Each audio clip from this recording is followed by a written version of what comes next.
Assalamualaikum warahmatullahi wabarakatuh. Kita bertemu lagi pada video pembelajaran untuk materi mata kuliah genetika ternak. Semoga materi-materi yang telah diberikan melalui video-video sebelumnya sudah dipahami, karena sekarang kita bergerak melangkah ke materi yang cukup mirip tapi sangat berbeda. Artinya, jangan sampai tertukar. Materi pada video ini masih membahas tentang pewarisan sifat atau inheritance dari individu tetua ke individu turunannya. Yang sudah dibahas pada video sebelumnya adalah pewarisan sifat atau genetik yang polanya melalui otosom atau kromosom tubuh, baik yang bersifat dominan maupun yang bersifat resesif.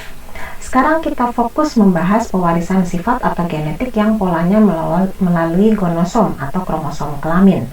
Kondisi pewarisan yang melalui kromosom kelamin biasa diistilahkan dengan istilah terangkai kelamin atau terpaut kelamin, atau disebut juga dengan sex link. Harus diingat bahwa kromosom kelamin hanya satu pasang, baik pada individu jantan maupun pada individu betina. Bentuk kromosom yang membawa gen jenis kelamin berbeda-beda. Pada individu jantan, pembawa sifat jenis kelamin dibawa oleh kromosom Y, dan pada individu betina dibawa oleh kromosom X. Kromosom X bisa dibedakan menjadi kromosom X yang bersifat dominan dan kromosom X yang bersifat resesif. Yang baru diterangkan adalah kondisi pewarisan sifat melalui kromosom kelamin yang diturunkan melalui kondisi sex link atau terpaut kelamin atau terangkai kelamin.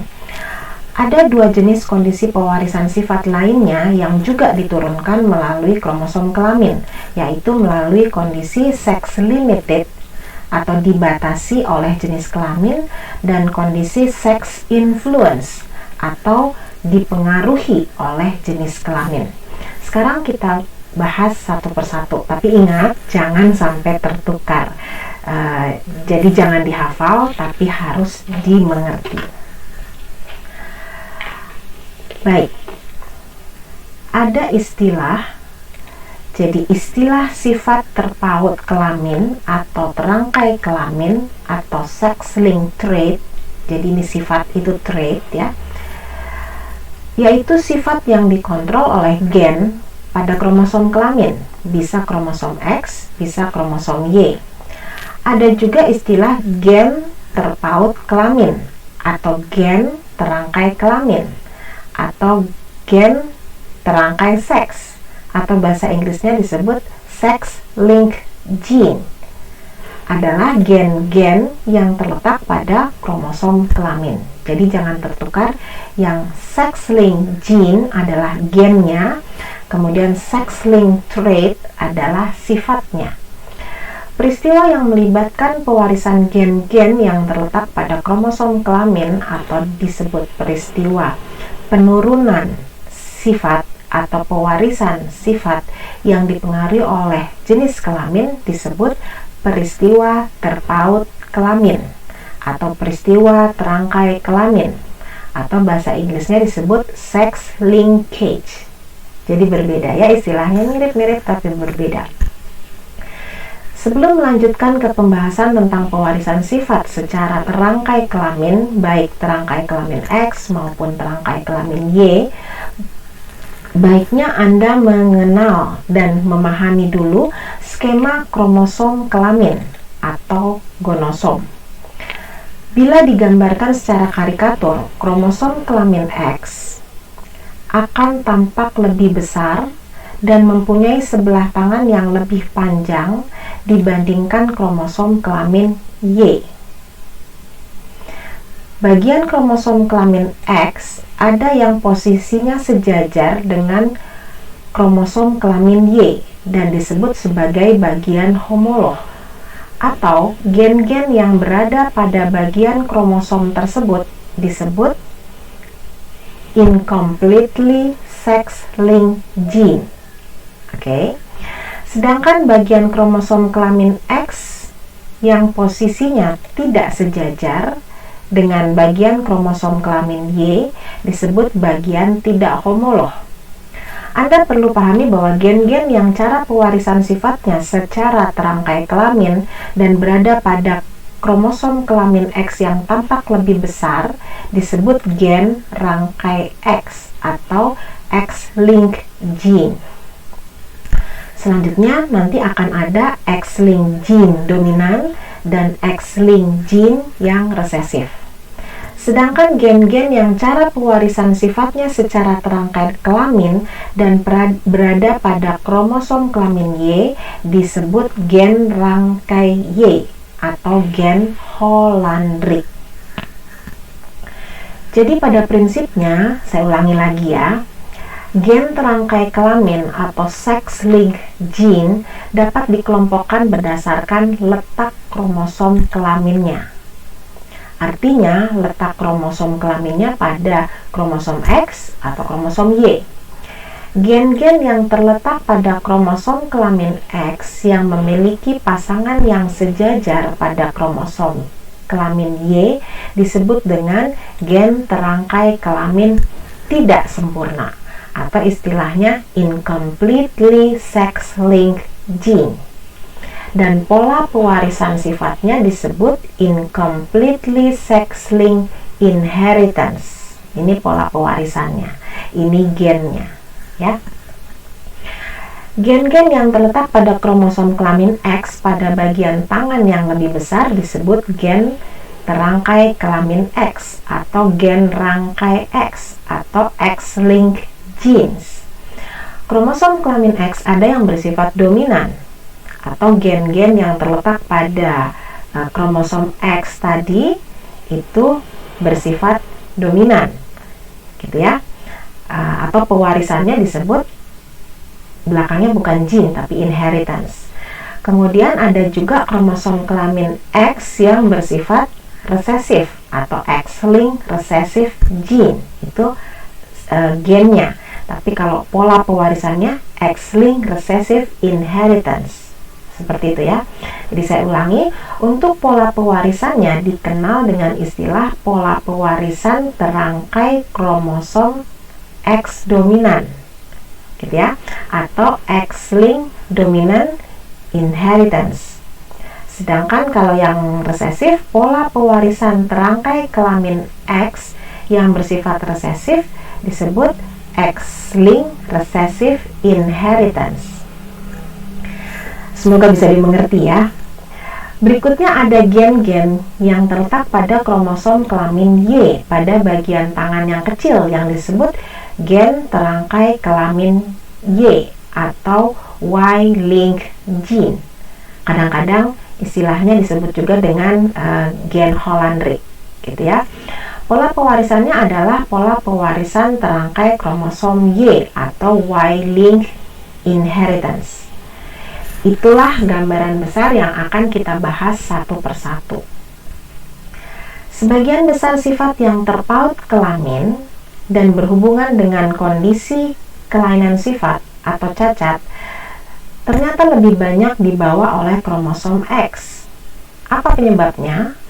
Karena ukuran kromosom X lebih besar dari kromosom Y, sehingga lebih banyak tempat yang bisa ditempati oleh gen. Bisa dan bayangkan biskota dengan becak. Kita analogikan biskota itu kromosom X, kemudian beca adalah kromosom Y. Mana yang lebih banyak bisa mengangkut penumpang? Tentu biskota, bukan? Seperti itu kira-kira analoginya. Berdasarkan penelitian, ternyata kromosom Y yang ukurannya lebih kecil hanya terdiri sekitar 87 gen sebagai pembawa informasi genetik dan sebagian besar berkontribusi pada sifat jantan. Sedangkan pada kromosom X yang ukurannya lebih besar mampu membawa informasi genetik bisa sampai sekitar 2000 gen. Jadi ingat tadi biskota dengan becak, ya. Pada pewarisan sifat yang terpaut kelamin X atau X-linked, maka sifat tersebut baik yang dominan maupun yang resesif tidak pernah diturunkan dari tetua jantan ke turunan jantan.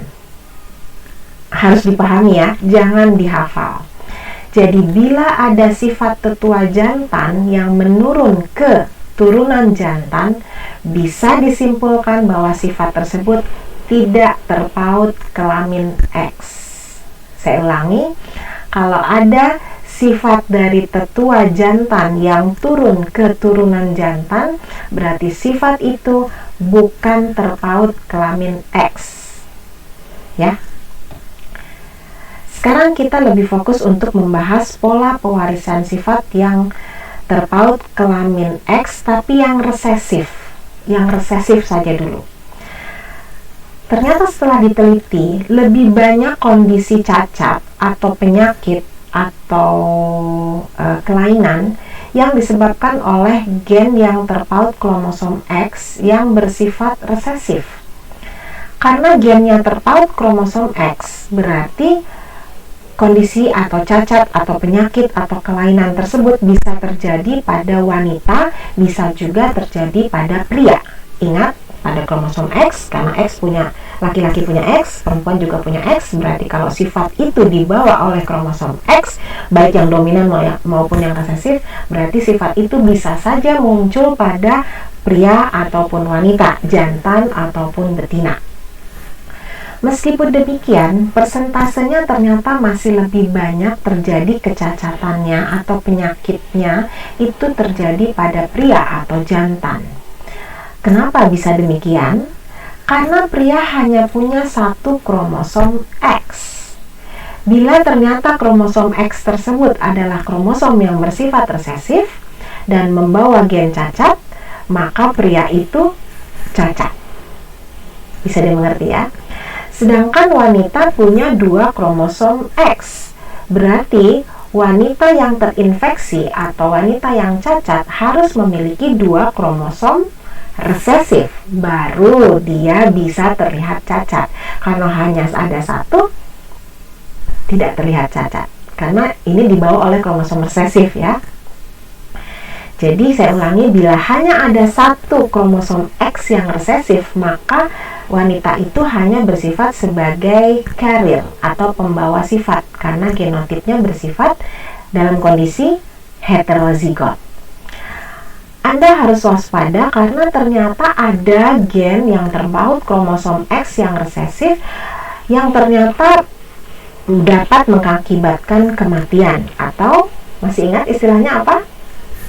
Ya, alel letal. Terdapat ciri khas pada cara pewarisan sifat yang terpaut kromosom X yang bersifat resesif, yaitu pola pewarisan bersilang atau criss-cross inheritance. Pada pola pewarisan bersilang, kondisi cacat atau terinfeksi pada individu jantan pasti akan menurun pada cucu jantannya melalui anak betinanya yang bersifat carrier dari individu jantan tersebut. Jadi bukan dari jantan langsung ke jantan, tapi dari jantan turun ke anak betina punya anak lagi jantan. Jadi cucu jantannya. Ya. Berarti cucu laki-laki dari kakek yang tadi ya, kakek yang cacat tadi akan menerima 50%, warisan 50% dari kakeknya berupa sifat kelainan cacat. Saya terangkan sedikit melalui perhitungan genetisnya. Misalnya ada jantan cacat, ini sifatnya terpaut, sifat cacat tadi terpaut kromosom X yang bersifat resesif. Jadi seperti ini, ada jantan cacat, kemudian menikah dengan wanita normal, tapi tidak diketahui di sini dominan atau resesif, tapi dia normal. Kemudian katanya ini ada sifat cacatnya di sini dibawa oleh kromosom X yang bersifat resesif. Kemudian dia punya anak. Nah, si sifat cacat dari kromosom X ini menurun pada anak perempuannya. Ya, yang ini normalnya dari ibunya sini. Ya, katakanlah ibunya di sini dominan gitu ya. Jadi yang turun adalah yang bersifat dominan. Atau bisa juga di sini ibunya heterozigot, di sini H besar, di sini H kecil, kemudian H kecil yang turun ke sini cacatlah dia gitu ya. Tapi dalam hal ini pokoknya intinya anak perempuan ini punya satu saja sifat pembawa cacat. Kemudian anak perempuan ini menikah dengan laki-lakinya yang normal. Jadi berarti nanti X-nya ini turun ke anak laki-lakinya. Nah, turun ke anak laki-lakinya. Karena Y-nya ini dapat dari bapaknya ini, X-nya ini turun dari ibunya. Ya. Jadi ini yang dari kakek turun ke anak perempuan turun ke cucu laki-laki. Ini yang namanya pewarisan bersilang atau criss-cross inheritance. Oke. Baik, kita lanjutkan. Sudah dibahas pada slide sebelumnya bahwa peluang persentase terjadinya kecacatan atau penyakit pada pria lebih banyak. Karena apa tadi? Karena pria hanya memiliki satu kromosom X. Kita buktikan lagi bahwa pria memang memiliki peluang lebih banyak untuk memiliki fenotip terinfeksi atau cacat. Bila kromosom X yang bersifat resesif ternyata membawa sifat cacat, maka peluang pria atau jantan menjadi cacat itu adalah 100%.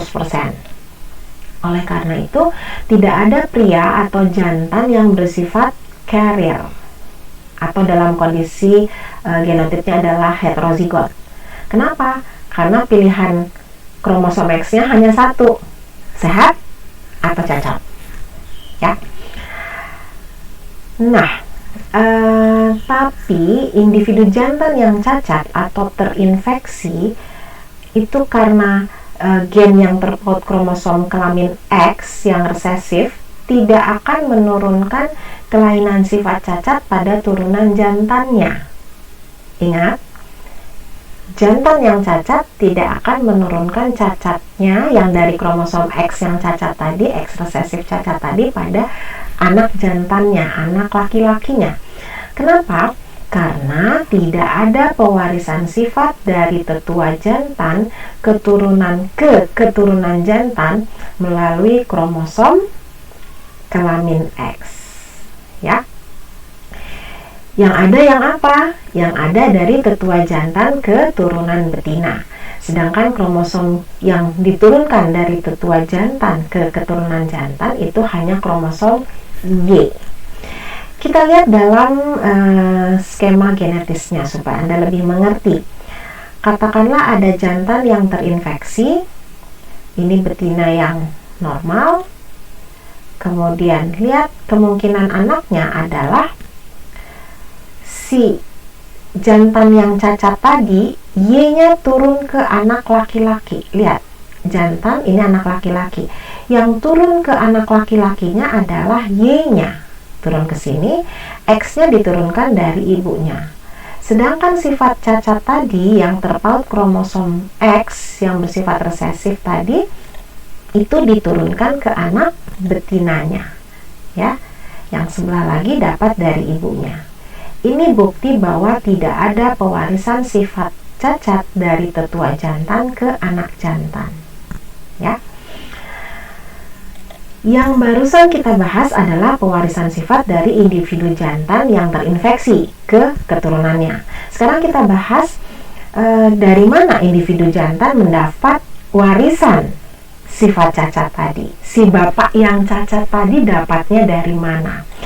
Ternyata individu jantan yang terinfeksi biasanya dapat dari ibunya yang terinfeksi. Jadi selalu bersilang betina ke jantan, jantan ke betina, betina ke jantan, selalu begitu ya. Bersilang. Itu yang namanya criss-cross inheritance atau pola pewarisan bersilang. Individu jantan tersebut akan menurunkan sifat cacatnya pada turunan betina, sehingga keturunan betinanya akan memiliki alel resesif. Jadi kondisi tersebut membuat turunan betina menjadi carrier atau malah terinfeksi. Tergantung dari alel ibunya bagaimana.